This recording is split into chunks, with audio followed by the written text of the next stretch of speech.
দেশের মাটিতে পা রাখলেন হামজা চৌধুরী। সোমবার বেলা 11:15টায় সিলেট ওসমানী আন্তর্জাতিক বিমানবন্দরে অবতরণ করেন। অপেক্ষার অবসান ঘটিয়ে বাংলাদেশে আসছেন হামজা চৌধুরী। বাংলাদেশের জার্সিতে খেলার অনুমতি পাওয়ার পর থেকে দিন দিন আশায় ফুটছে ফুটবল প্রেমীরা। আগামীকাল সোমবার বিশেষ ফ্লাইটে বাংলাদেশে আসছেন তিনি। সঙ্গে থাকবে পরিবারের অন্যান্য সদস্যরা।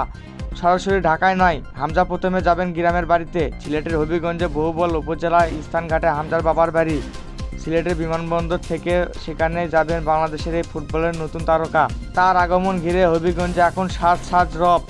বাংলাদেশের ফুটবলে এর আগে বড় বড় তারকা এসেছেন বিদেশ থেকে। জামাল ভুঁইয়াকে দিয়ে তার যাত্রা শুরু। তার সর্বশেষ সংস্করণ হামজা চৌধুরী। ইংলিশ প্রিমিয়ার লিগের ক্লাব লেস্টার সিটিতে খেলা হামজা বর্তমানে খেলছেন চ্যাম্পিয়নশিপের দল শেফিল্ড ইউনাইটেড। ইংল্যান্ড জাতীয় দলে খেলার সুযোগ থাকা সত্ত্বেও তিনি বেছে নিয়েছেন মাতৃভূমি বাংলাদেশ। হামজার সঙ্গে আসছেন তার মা, স্ত্রী, 3 সন্তান ও 2 ভাই। বাবা আগে এসেছেন। হামজার ইচ্ছা বাংলাদেশের জার্সিতে খেলা অভিষেক ম্যাচটা যেন তার পরিবার তাকে দেখতে পারে। 25 মার্চ সিলেটের জওহরলাল নেহরু স্টেডিয়ামে এফসি এশিয়ান চ্যাম্পিয়নশিপের বাছাই পর্বের ম্যাচে ভারতের মুখোমুখি হবে বাংলাদেশ।